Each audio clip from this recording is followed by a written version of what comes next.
Hey, so Jesse, we talk a lot about college on this show. Yeah, we do. And what we actually mean is Avondale University College, where we both got our bachelor degrees in ministry and theology.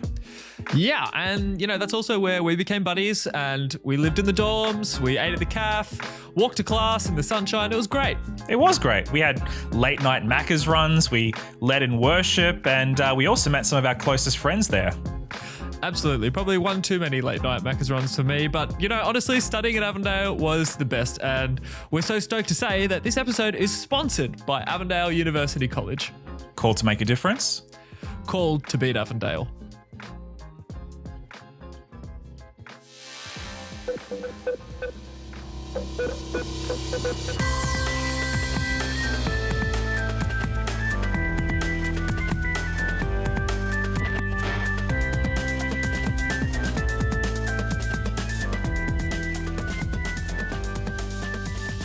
Welcome back to Burn the Haystack with Josh and Jesse. I'm Jesse. And I'm Josh. And this is a show all about saving the best and burning the rest. What happened? I don't know, bro. I think I got a stroke. It's okay. I'm okay now. I'm okay.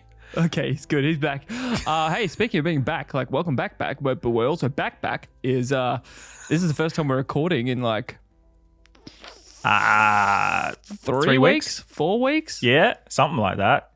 Yeah, a long time. Jesse had a holiday. Went on some nice leave there. I did. I left. It was officially leaving, and the leaving was good. But now I have arrived back from leaving.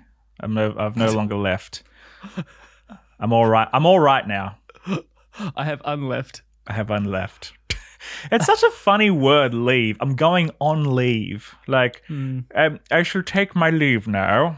Good day to you, Mr. Rochester. I'm taking my leave. Yeah.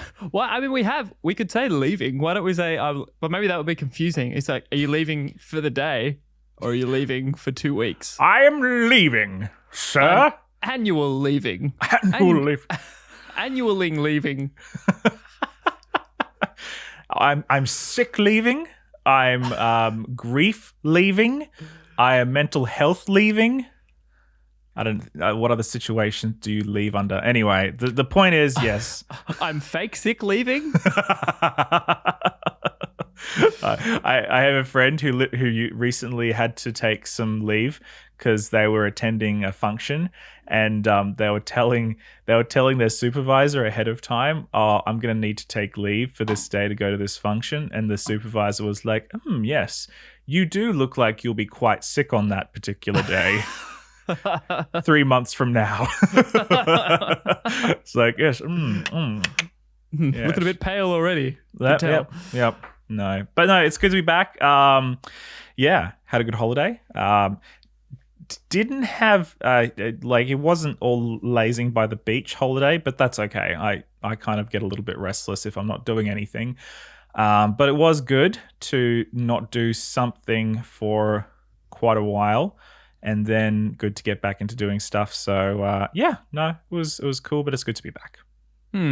Yeah, I find it's not. I don't know. I haven't had one of those do nothing holidays for a long time because most of my holidays now are spent going back to Australia to see family and friends, and sometimes you come back more exhausted than when you left because it's just you're running around trying to see everybody while you're there, and then you need a holiday to recover from your holiday. Yeah, and I mean, I like it. I like seeing everybody. It's awesome. But at the same time, you spend so much time. I'm just trying to imagine going somewhere and then not doing anything for 2 weeks, actually sitting by a beach. It's a foreign thought. I would love to do that, but I don't know that I would. I don't know. I did that when I went to Mauritius a few years ago. We stayed at 2 resorts, sort of a cheaper resort and then a nicer resort towards the ends of the trip. And that was pretty cool. I ate most of the time though. It was free buffet and then oh, yum. It was amazing. And the pool and did some jet boating and some those paddle what are they called? Paddle boards. Yeah. Or the twin boats that you can get, your beautiful other sits in one side and you just paddle along and it's nice. Yeah. It's not I don't know what they're called, but paddle boat. That's cute. That was cool, but I only did it for like 4 days, and I was by the end of the 4 days, I was like, yeah, I'm pretty ready to move on, do something else. Like, there's only so much lazing that people can do. I don't know. No, people can do it more. I feel like people can do it more. Maybe I'm just weird. Maybe it's just maybe you need to like practice doing nothing. Yeah. Man, I wish I was one of those trust fund kids that didn't have to work a day in their life and they can just spend their day at the golf course sipping like a Scotch whiskey and then like playing golf and doing nothing else. Wow. I mean, I like doing things. I don't think I'd wish that, but I can't even imagine. I'd like to figure out, I'd like to taste it, like what that lifestyle would be like, but then have the option to like go, okay, I'm going to go back to being a regular person. Like, that would be nice. Imagine, it's like, all right, you have a year where you get to live like, well, it's like money doesn't matter for a year. So you don't have to work. You could, but you didn't have to. You just do whatever you want because it's like whatever. Is a year long enough to truly know, though? You know, or to be like... Oh, might have to have a few more then. For the sake of science, I need 5 years. Yeah, no. But that's cool. Anyway, hey, look, today we are not here to talk about being a trust fund baby. We are here to talk about something extremely serious, Josh. Have you heard the news?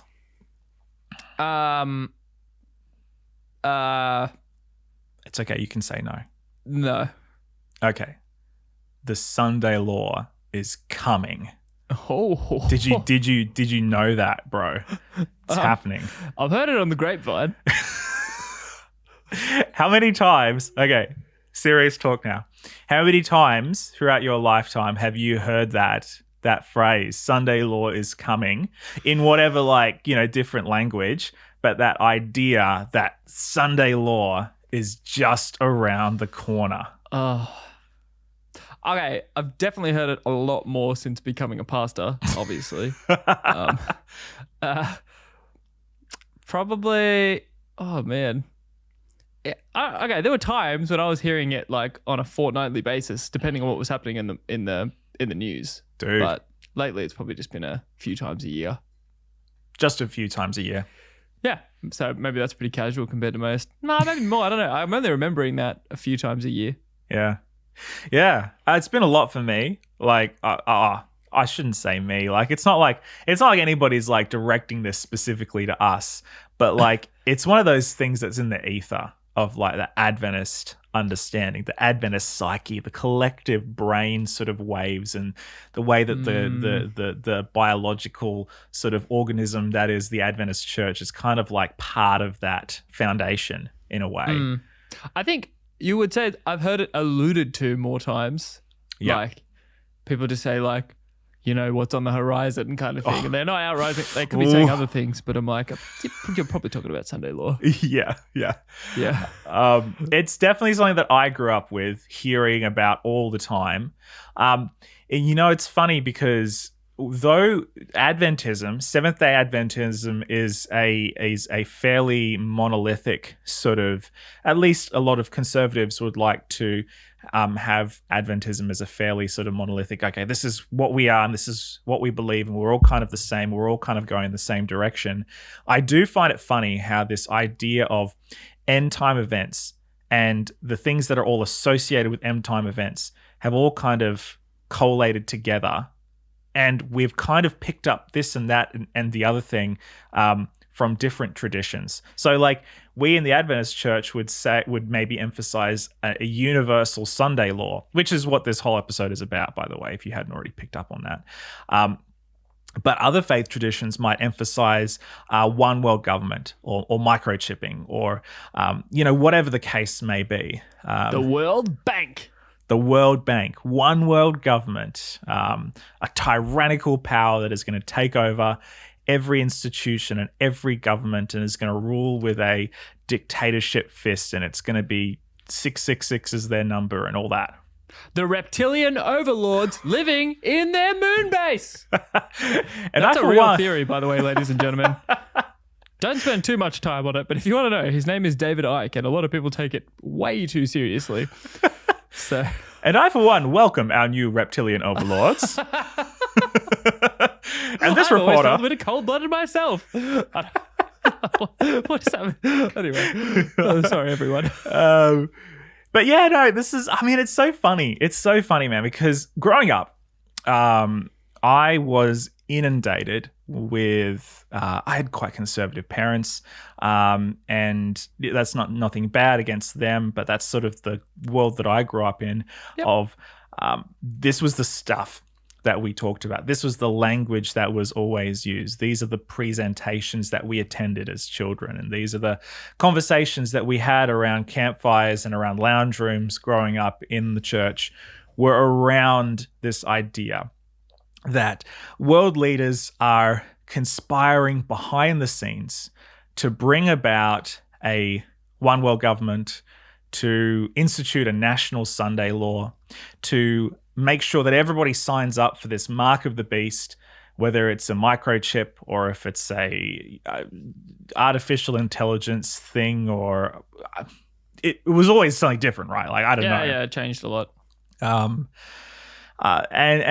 at the center of it was this idea that a political power would merge with a religious power to essentially become the spiritual political superpower on earth. And there would be institutions of worship that would be mandated, a national law or an international law, perhaps, that would require you and I, everyday people, to worship on a specific day, to not be able to buy and sell unless we have the mark of the beast, all this sort of stuff, which we kind of meme about these days.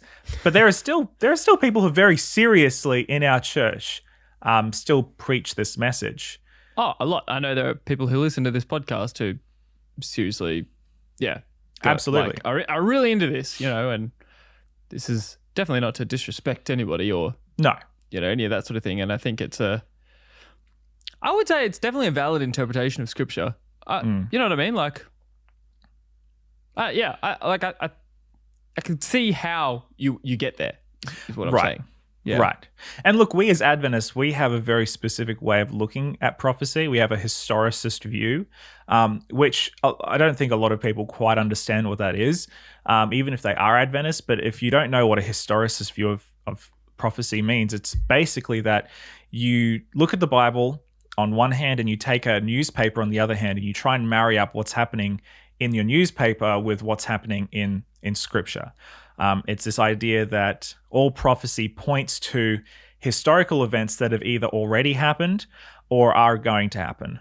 And that our job is to figure out either how the Scriptures interpret and explain past historical events in a very specific sequential order, or how events that we see unfolding today validate what we see happening in Scripture if they haven't already happened.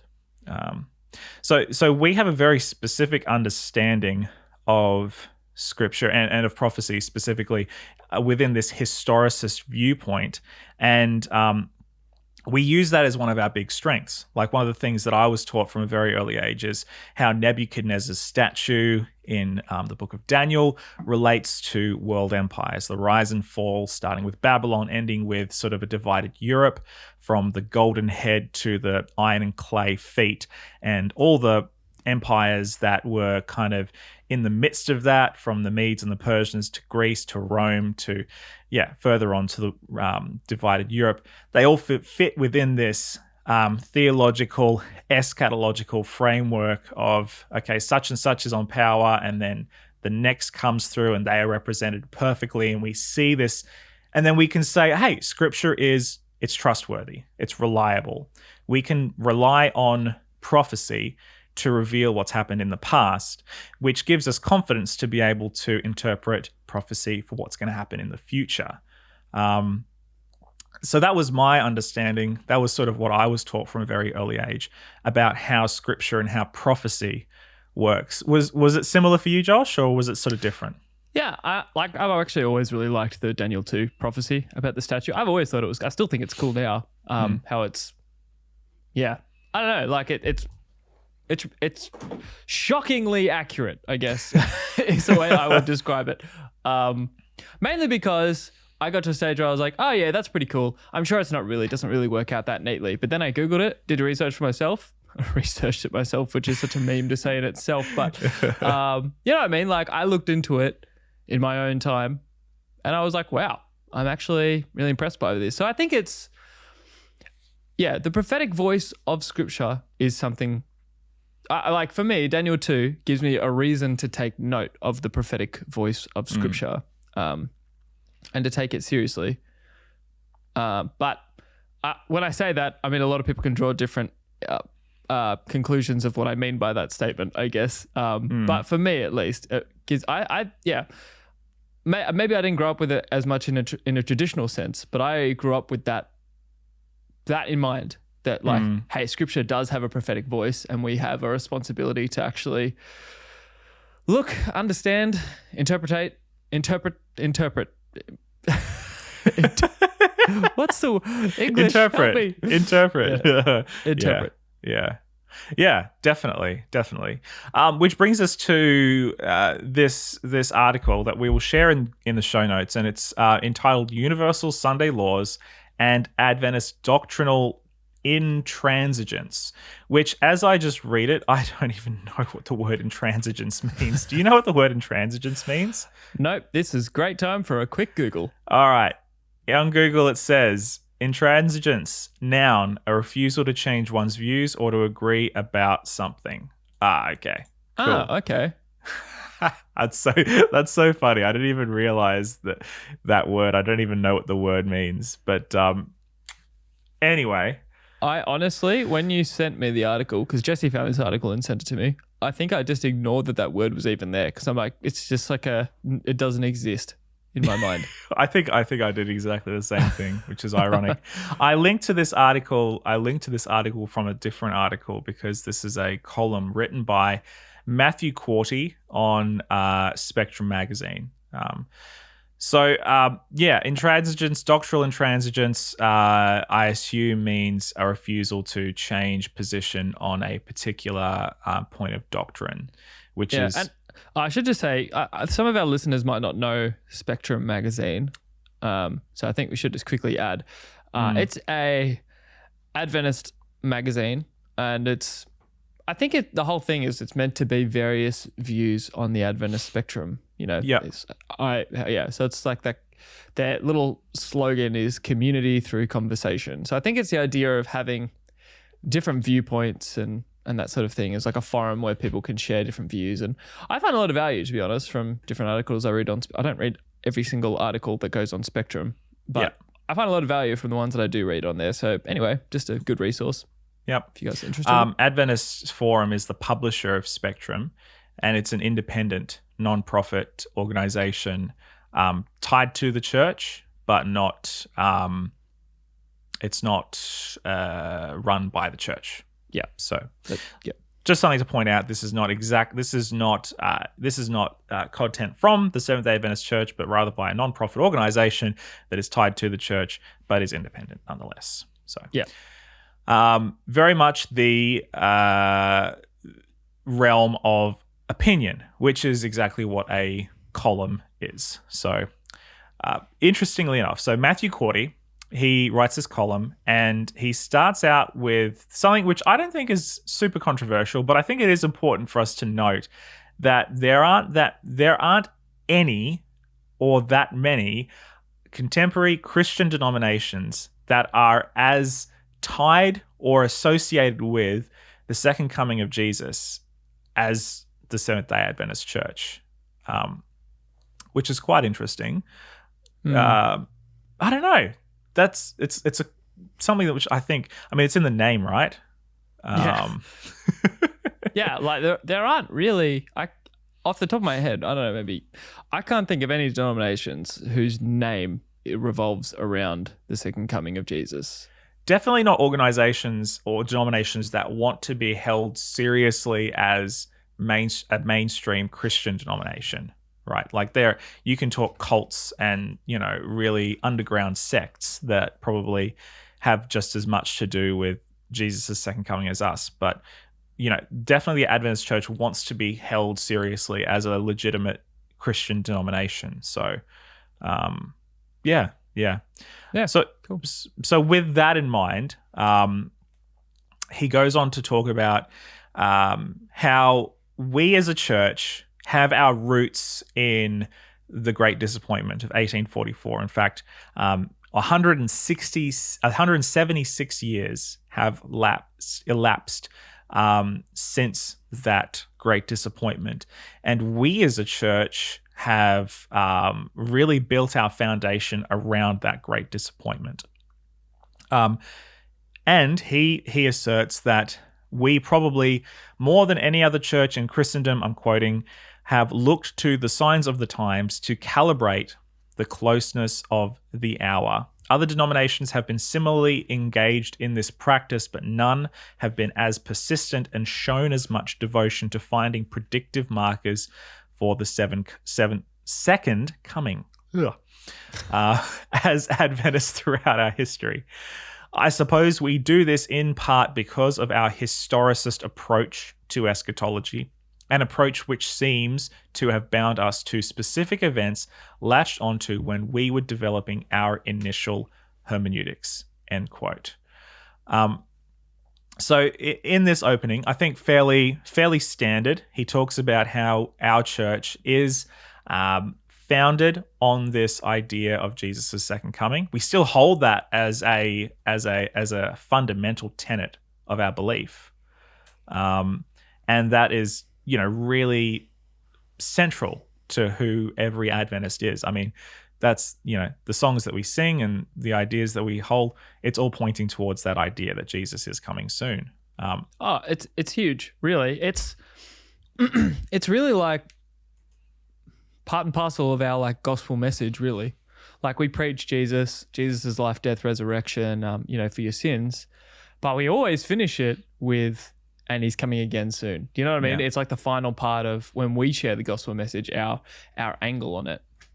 Yeah, I've often reflected on that as a fundamental difference between Adventists and almost every other Christian, because if you were to be any other type of Christian, that ending point might be along the lines of, you better accept Jesus, otherwise hell, right? Like, yeah, that fire and brimstone. Like, I'm saying Baptist, not because I hate Baptist, just it's so often associated with that like hard Baptist fire and brimstone teaching is what I hear a lot, you know. So that's, yeah. I think whereas ours is more. I think it's more of a focus on Jesus coming and saving rather than watch out, you know. Yeah, I think that's an appropriate comparison, given that like 60 to 70% of Adventist theology is fairly in line with what Baptists believe anyway. Like, you know, we have those core differences, but by and large, a lot of what we believe is similar to a lot of Christians, like mainline. I mean, that's why we had questions in doctrine in the 1950s, right? That's that whole idea that, yes, we are a legitimate Protestant denomination, Christian denomination, but we hold some of these things in distinction. So he goes on to say in this column article that the church holds in varying degrees of fervor several distinctives. Some might say extra-biblical doctrines concerning conditions that would foreshadow the second coming, aka we have a very specific understanding of how the second coming is going to come about, which is pretty obvious if you know Adventist theology, but if you don't, that's what this episode is. We're going to get into it. Some of it, not all of it, because there's a lot. I thought we were going to be here for the next 7 hours. Yeah. Yes. Interestingly enough, he talks in this little section here how we sometimes are a bit dishonest with how we put forth those significant distinctives. I'm not sure how fair this is. Okay, this is the one part of the article I'm not quite sure how fair this is. But he basically says we sometimes seemingly purposely avoid talking about them with people who are not Adventists as a way of not scaring people off. We kind of get them baptized, we kind of get them into the church, and then we unload this stuff on them after they've become a member of the church. I'm not sure how fair that is. Yeah, I felt the same when I read it. Maybe it's just his context, but I've always thought, like, I haven't been to heaps of, the full-on public evangelism seminars, Adventist public evangelism seminars, where they go through all Daniel Revelation, prophecy, health message, all that sort of stuff. And I've always thought that in that they hit Sunday law at least once and pretty well, and it seems to always come up with like the Catholic Church, little horn, all that sort of stuff, and generally Sunday law, they'll fit it in there and then they'll do another one. That's how I've seen it. So I didn't agree with that part of the article personally, from what I've seen, but I'm not saying it's not true in his context. Maybe it is. Maybe that's how they do it in the States. I don't know. In my understanding, if anything, we've overshared than undershared. in my experience, but that's just me. Yeah. I don't know. Okay, so one of the things that he puts forth as being very distinctive, and yes, he's right, this is very distinctive of Adventism, is this understanding that at the end of time there will be it's a national law. Actually, the famous we use this National Sunday Law because of a very famous little booklet that was published called National Sunday Law in the 20th century, which a lot of people point to as sort of like your little, one-stop shop quick guide onto what the National Sunday Law is and the understanding of Adventists. Interestingly enough, this idea of the National Sunday Law very much came out of an American context. And in terms of the National Sunday Law and the American Adventism, in the early 19th or the mid to late, actually, 19th century, there was a really interesting debate between different Christian groups, and Adventists, Ellen White specifically, participated in a lot of this, where a lot of Christian groups were campaigning to have Sunday reserved as a day of rest and a day of worship.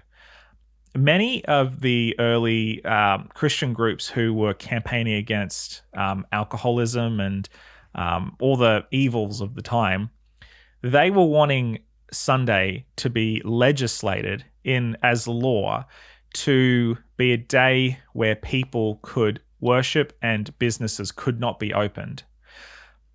What Adventists then did is they came along and they said, no, that's actually wrong. We don't want the government to interfere in our worship. Back then, America was very much a much more religiously monolithic, not quite as diverse country. Not that many Jewish people, not that many Muslim people, not that many people of any other religion other than mainline Protestantism, and certainly not that many people who were in public office or in a place of influence to be able to speak into this conversation. And so Adventists began to develop this idea, and Ellen White accelerated this idea that in the end times, these voices that they were currently in conflict with about whether there should be a national Sunday law, that it would happen, and that it would be the mark of the beast, I guess, or it would be at least associated with the mark of the beast. I think. Well, it's more the worship of, like, rather than. I think it's more the worshiping God in the context of how they saw like the 10 Commandments. Yes. Like, one of the commandments, keep Sabbath. So unless you're worshiping God in the context of all 10 of those commandments, if you're doing anything opposite to that, then you're receiving the mark of the beast. So it's more around worship, but it's tied to Sunday law. Because if you go anyway, that's the narrative. Yeah, totally. Yeah. So this idea anyway developed, and many people came on board in the Adventist world, and it has become a talking point, I guess you could say, ever since. Well, I would actually say it's moved past this, because when we talk about it here in New Zealand, Australia, we're not acting like it's a national Sunday law. For us, it's an international Sunday law. Right. Because the way we talk about it, it's like it's going to hit the whole world at once. Or maybe the whole Western world at once. I don't know. I haven't heard people get into super details about how it's going to happen, except that something, Pope's in power, something, we're all doing Sunday worship because Sunday law, mark of the beast. You know? Yeah. Like General, somehow... I know I'm kind of making fun of it a little bit there, but that's kind of how I've heard it. But I think that's pretty fair, because in my view as well, or my experience, it's always been, okay, the Pope one day, he's going to sign a secret order with the President of the United States, and then suddenly we're all going to be forced to worship on Sunday. And I'm sitting in Australia and New Zealand going, how? What? How's that work? I don't know. If somebody told you this 20 years ago, could you picture two more opposing ideas of the President of the United States and the Pope? Like, at the moment, it's currently President Donald J. Trump and Pope Francis. Yeah. They are like the most opposite personalities Absolutely. I can even imagine. I don't know. Yeah. Yeah. It's kind Pope of funny Francis is like a progressive darling, whereas Donald Trump is absolutely cozying up to the conservative right-wing evangelicals. I mean, that's the whole reason he got elected, is because he was able to do that. And they are not fans of old Pope Frank. So, yeah. Frank. So I haven't heard it worded like that before. Yeah. So, but this is what people would say, and again, it's almost like this big Americanism that we in the countries that are not America have latched onto, going, oh, yep, this seems legit, you know. This seems like something that could happen, and then we read into it over and over again about everything. Yeah, and I think this is a challenge. And maybe if we have a lot of American listeners. I feel like this would be difficult to spot as an American Adventist, because these prophecies were written and interpreted within your context, so it would make a lot more sense. Yeah, I would assume. Obviously, we're not American, but then I've always felt outside of it a little bit. When I see this, I'm always like, so how exactly? Like, America does have a lot of influence over the rest of the Western world. You know, what do we call it? The Five Eyes: the UK, Canada, Australia, New Zealand, US. Oh, yeah. Like legit. Generally, yeah, I've heard that before. I don't know where it comes from, but that's just what I've never heard of it before. Oh, okay. Five Eyes? Now I'm confused. I'm sure that's what it's called. Anyway, maybe this will be totally wrong, and someone will be like, wow, someone should be a fact checker on this podcast. But anyway. Hey, bro, this isn't a presidential debate. No. Though, like, I've been listening to a lot of different podcasts lately, and a lot of them will have a fact checker on board. Yep. So I'm going to fact check myself. Yep. Five Eyes. But basically the US generally has a lot of influence over the it is the Five Eyes. Five Eyes, the other Western nations. But we're still, oh gosh. Sorry, Jesse just opened his eyes really widely. If you're watching the video, that scared me a bit. Two of the eyes right here. But we're still very different countries. And even a lot of people feel like Australia and New Zealand are the same country. You know, that's what we tell a lot of people, that we're Australians living in New Zealand. This is a New Zealand-based podcast. Yeah. But a lot of people are still like, oh yeah, it's that Australian podcast, Burn the Haystack, because they just feel like we're the same. But we are actually pretty different nations, even us, and we're very influential on each other, the UK. Yeah. So that's why I always felt like, it just feels like a bit of a stretch that it's like America would do something and then all of us would just follow suit. And then not just all of us, the entire world would bring in this same law. Yeah. Now, I don't know. It's always just seemed like, wow, that's pretty hectic. Let me read you this. This is a quote from Great Controversy, one of Ellen White's books. And this is sort of one of the quotes that people often use to describe what this Sunday law is going to look like. She says the dignitaries of church and state will unite to bribe, persuade, or compel all classes to honor the Sunday. The lack of divine authority will be supplied by oppressive enactments. Political corruption is destroying love of justice and regard for truth. And even in free America, rulers and legislators, in order to secure public favor, will yield to the popular demand for a law enforcing Sunday observance. So that's sort of how she kind of imagined it. I imagine that's how most people kind of envision sort of what is going to happen. That you will have all the different world religions, and by all the different world religions, I think pretty much people just think the Catholic Church and Protestants churches. You'll have all those Christian denominations coming together, and then somehow political leaders are going to come on board, and they're going to sign a bunch of laws into office, and bada bing, bada boom, you got a one world government, apparently. Yeah. That seems to be the only way that this could ever actually happen. Yeah. Which is interesting. Sorry, I know you're going to say something. Which is interesting because like it seems to me that when Ellen White was writing these words and people were talking about this in the late 19th century / early 20th century, the idea was this is just something that's going to happen in America because America is like the only country that matters. And in some ways, I think people still kind of feel the same way, right? But it's like, okay, this has precedence in America. Because we know that from the American historical record that there were these groups lobbying for this to happen. And there were also what they call blue laws, which different states had, where you could do certain things on Sunday and you couldn't do certain things on Sunday. And actually, that's sort of why, even in New Zealand and in Australia, we have this precedent for why certain shops will be open on Monday through Saturday, but they're not open on Sunday. It's sort of like a leftover from that time, and we've kind of adopted it even all the way over here.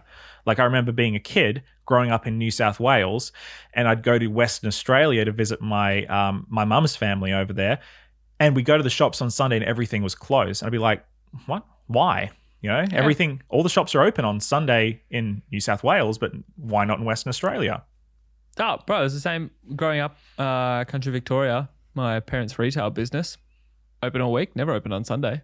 There you go. Yeah, that's just, and that I remember asking my dad why it didn't work that day because I was curious when I was a kid. He was like, "Oh, that's just when people go to church. It's a church day." I was like, "Oh, cool." You know, yeah. That's just how it was.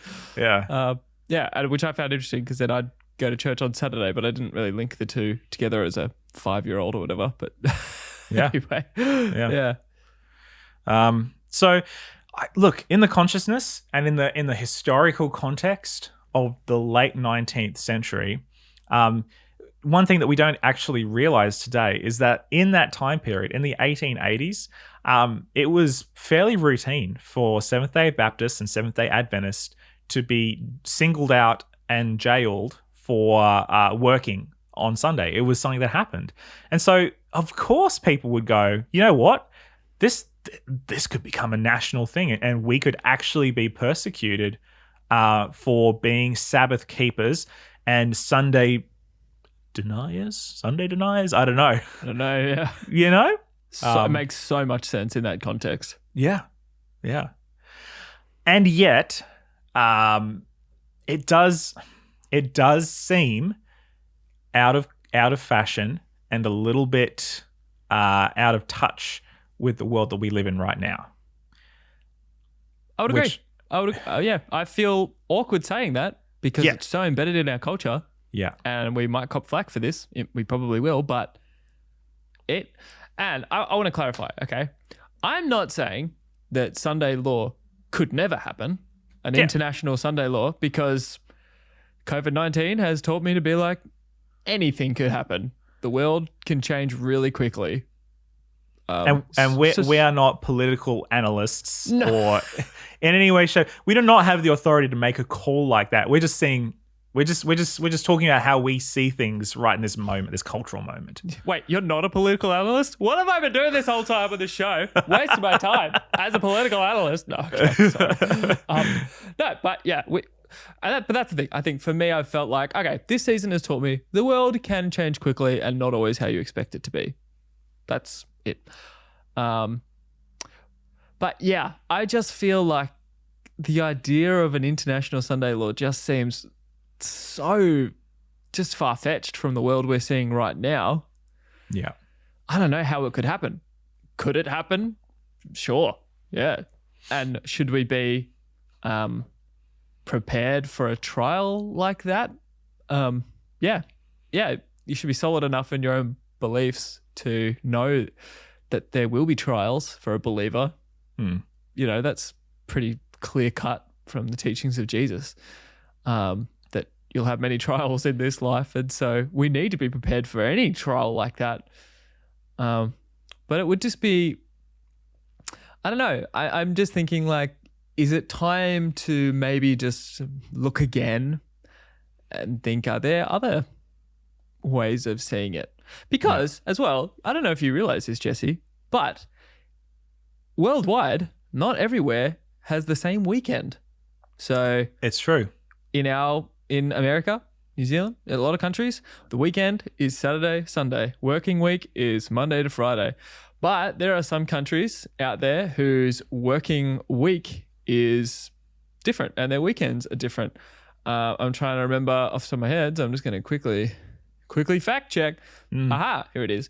In Emirates, Algeria, Bahrain, Egypt, their weekend is Friday and Saturday. Yeah. Interesting. Sunday is not a thing for them. No, not even on the radar. No. In other countries, I believe. Of course, that makes sense because Friday is a holy day if you're a Muslim. Yeah, so like predominantly Muslim countries. I think there are even countries where the weekend is Thursday and Friday, but I'm not sure which ones. But I have heard that before. What hellhole is that?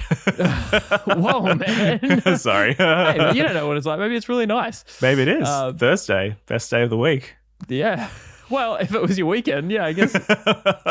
You know what I just can't imagine a Thursday being like a Saturday. Like, that's crazy to me. It's so foreign to us. Yeah. Like, literally, but also... Thanks, Dad. good dad joke there. So, so I guess I think maybe we have to just like stretch our thinking a little bit. Yeah. And just think, like, okay, I think some of the things we can see pretty clearly from Scripture is, well, like I mentioned, that we will have trials, and as believers, we do. But like, I think there's going to be persecution for Christians. Yeah. There already is persecution for Christians in a lot of places in the world, and I feel like all Christians, at some stage in your life, will experience persecution, and I think in a lot of countries, maybe at the moment where it's easy to be a Christian. Maybe there will come time soon where we're going to face like countrywide persecution and it'll be more serious. I mean, a lot of people have taken COVID-19 as persecution for the church. I would say in some little ways there has been, but I wouldn't. Yeah. I don't think the church is being singled out and persecuted. Well, not in New Zealand anyway. I feel like it's been really balanced. I've been reading recently about places where there's really harsh restrictions on churches, but not other places. And I'm kind of like, well, that's a little bit of like discrimination there. That I'm seeing. I don't know. But anyway, that's another conversation. Yeah.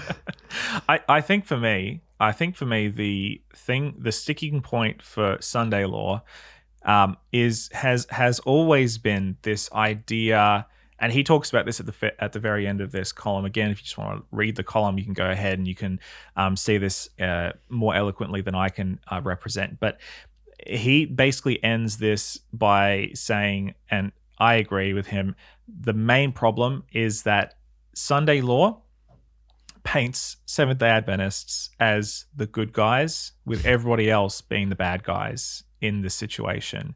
It paints Baptists, evangelicals, Catholics, and every other Christian denomination that comes on board, so to speak, with the beast. They're all the bad guys because they don't practice the Sabbath and we do. And it pits us against everybody else. And when we become the center of the biblical story, I think that should be a point where we have to really stop and pause and go, are we running away a little bit? Have we is the cart gone before the horse in this situation? When our entire biblical understanding of prophecy revolves around our position as the single hero, good guy, and everybody else being the villain in the story, I think that should really, really make us reconsider where we are at. Because ultimately the story of the Bible is not about us. It's about Jesus and about his faithfulness rather than our faithfulness of us doing the right thing, even when everybody else is doing the wrong thing. And yes, of course, I fully believe that there will be persecution in the end. And there will be a choice that every person has to make as to whether they want to be part of God's plan of salvation and God's plan of creating new people in a new world and inviting new creation versus a counterfeit gospel. Revelation definitely testifies to that reality, but I think we should be a lot more humble and a lot less self-centered when we try to interpret what that is actually going to look like in reality. I would agree. Yeah. And maybe, I don't know, are we allowed to say maybe we should have some options here? Like, can we look into maybe can we have some serious, because that's the thing. We like to study the Bible. We're getting better at it. We're getting more scholarly, but we still wouldn't class ourselves as biblical scholars and experts. But I would love to see some more revisiting into this, just from a scholarly perspective. Because I think it's clear that Revelation paints this picture, and I think even the epistles, that there will be tests on your worship. Are you still worshiping God even though just circumstances are pushing you away from it or giving you, I don't know how to word, I'm not wording this well. Jesse, you could come along and word this way more elegantly than I can, but It's authentic worship. I think it's authentic worship. I think there's a lot of parallel between between the worship that is depicted in the book of Revelation and what we see in the prophets, Hosea, Amos.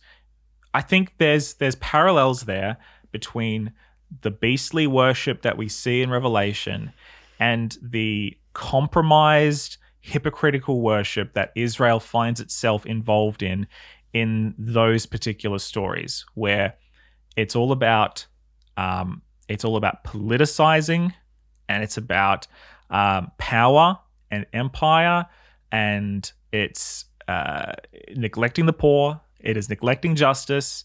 It is being unfaithful to what God actually wants, which is what the three angels' message is all about. It's about a call to authentically worship the God who created the heavens and the earth.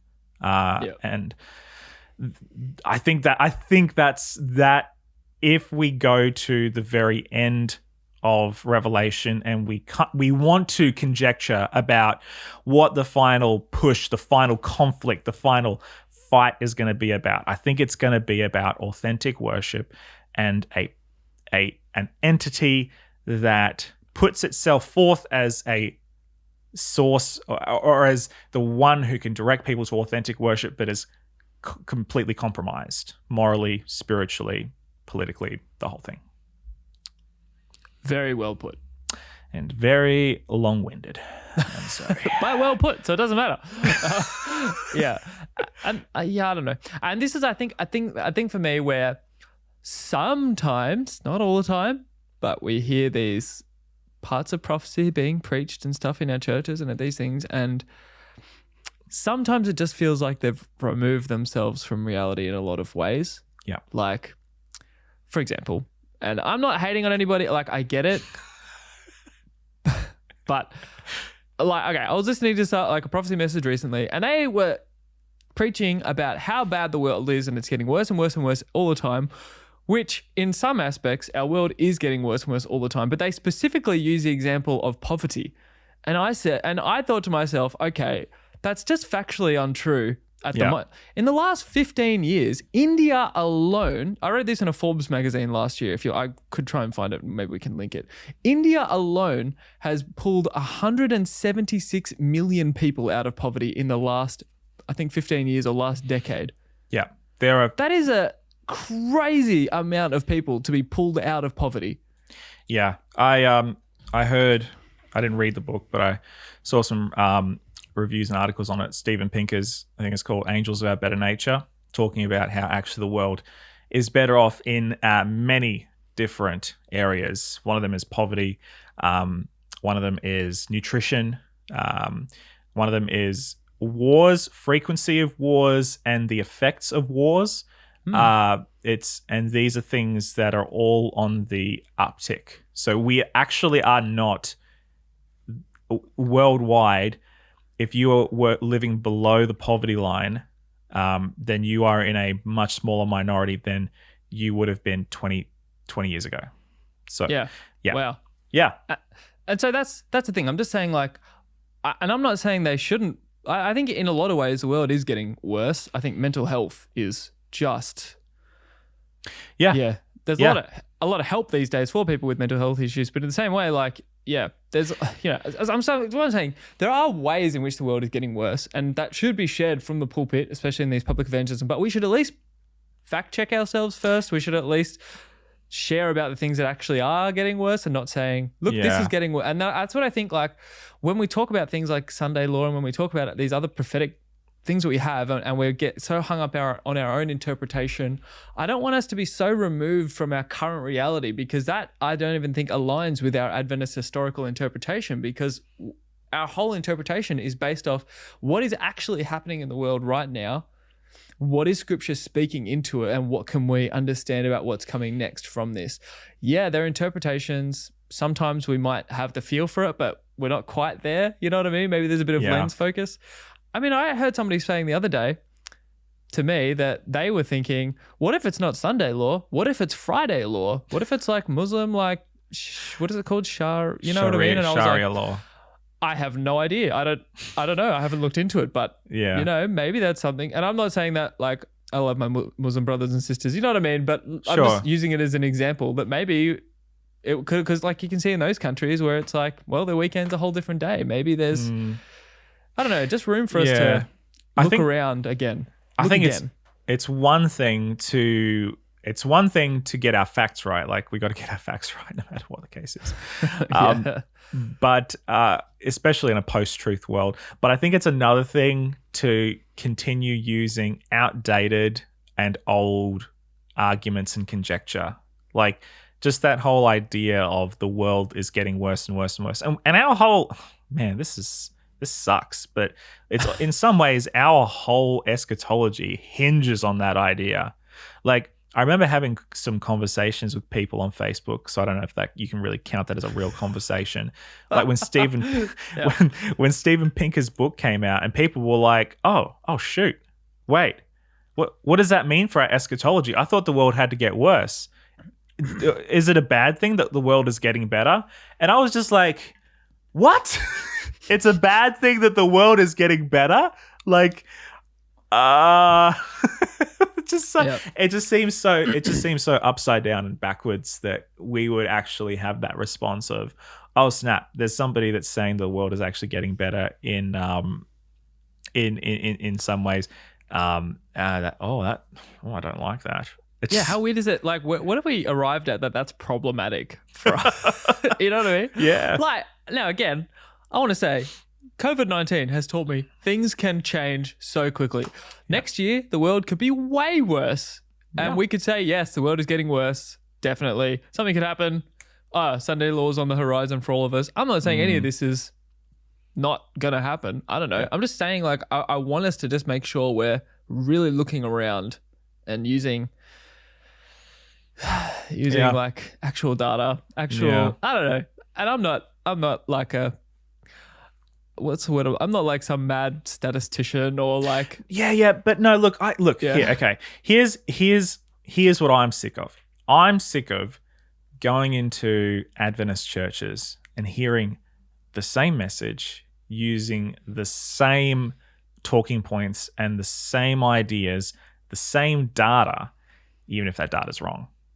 Like, I'm sick of that. It's just lazy. Even if it is the stuff that Adventist preachers and speakers feel like we have to share this because it's so core to our Adventist belief. I get that. Like, I get this.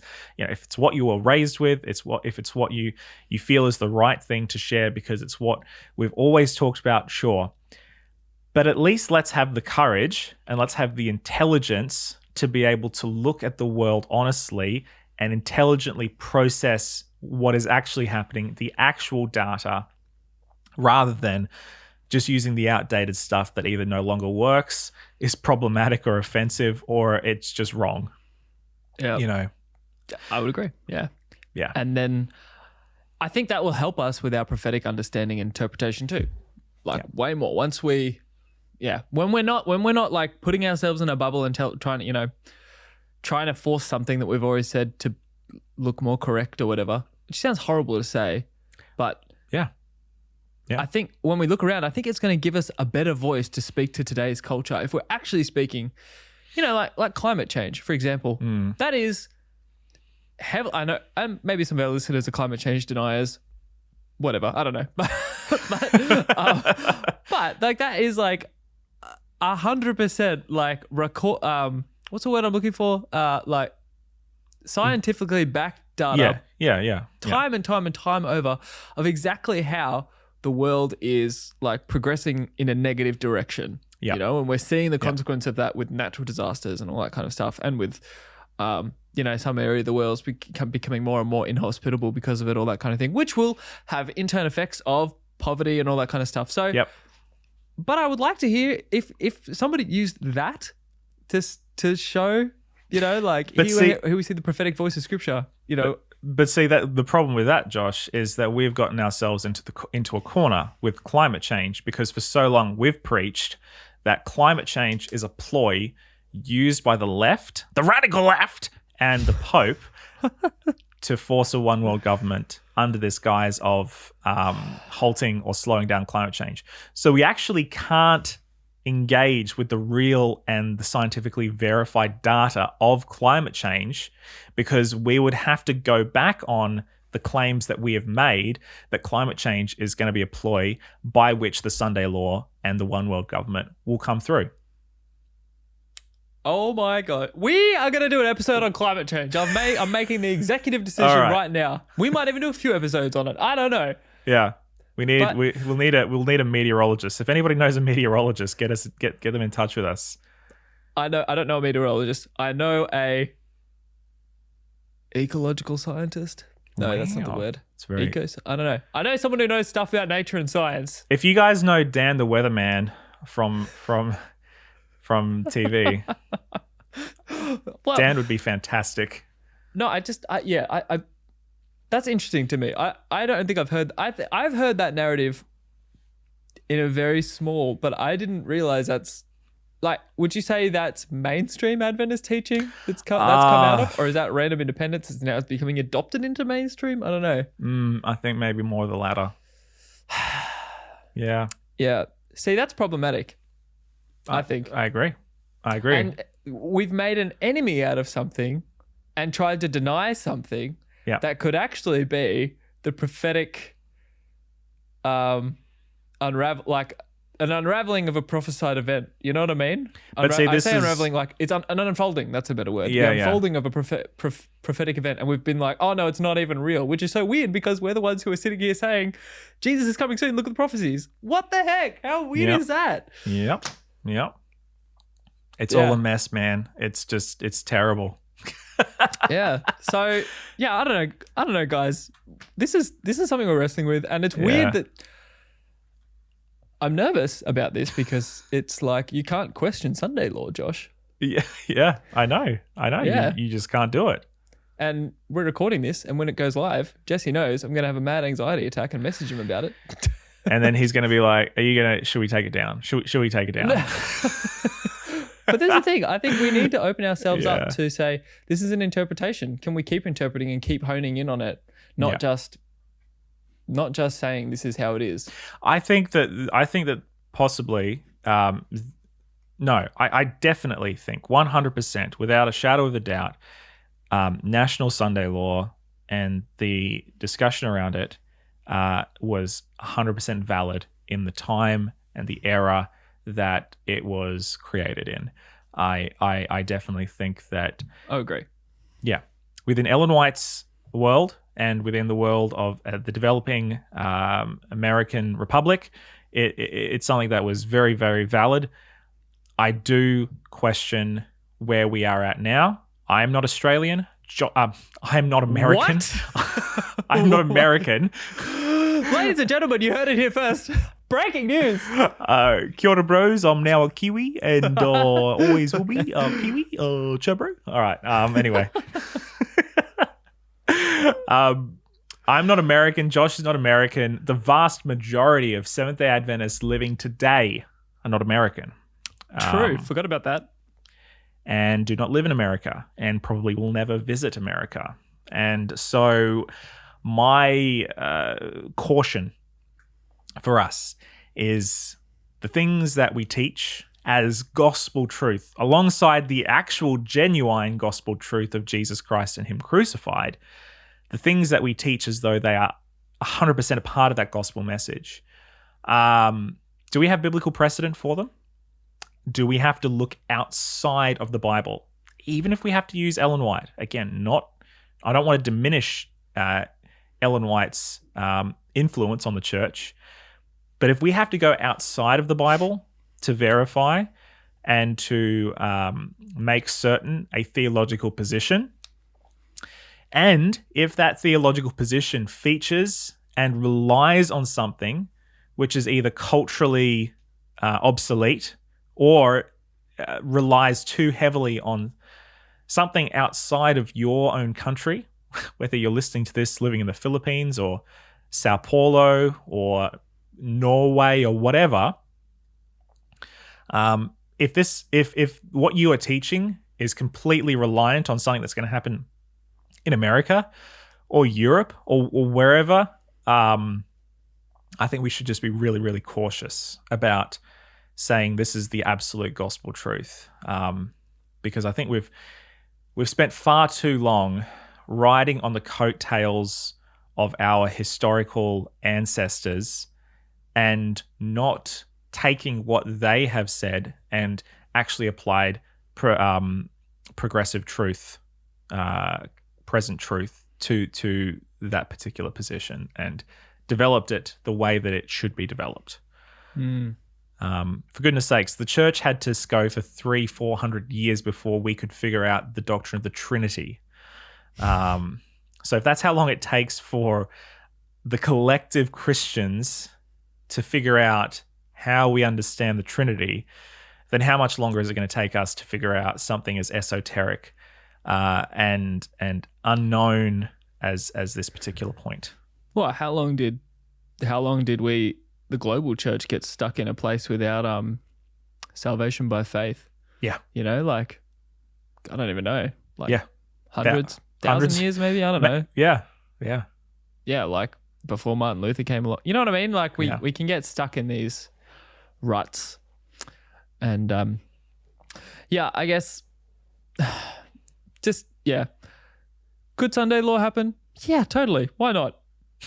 I don't know. Like I don't want to rule out anything these days. That's what I'm saying. Like just using scripture, I could see how. Yeah. Okay. Sure. It could be a thing. I don't know.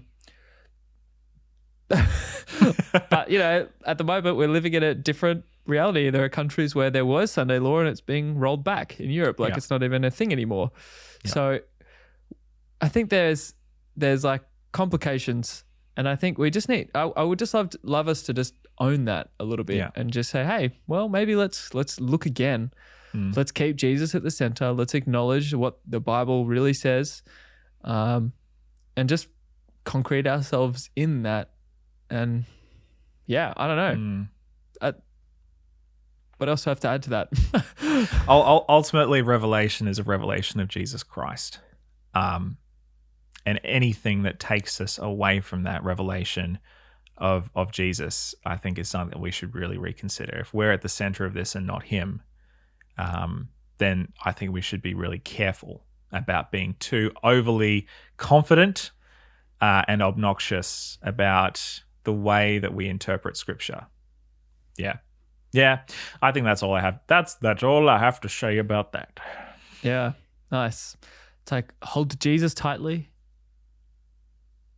Look to the world with an open mind. I'm trying to say something deep, but it's not happening, so let's just leave it. I love it. If you come up with it, I'll print it out and I'll put it as a sticker on my fridge or something. Nice. Sounds good. All right. All right. Well, anyway, we'd love to hear your thoughts on this, guys. Actually, we really would, because we're in an interesting place, and maybe there are some interpretations out there. Maybe there are some things out there. Maybe you got some stories around this you'd like to share. Or just some thoughts. We'd love to hear it. And the best place to go for all things Burn the Haystack is burnthehaystack.org. Find links to all of our social media and a way to connect with us right there. And I want to just thank all of our subscribers that have been along with us on this journey for so long. Some of you have been here since the beginning. Some of you have been here just a little while, so thank you.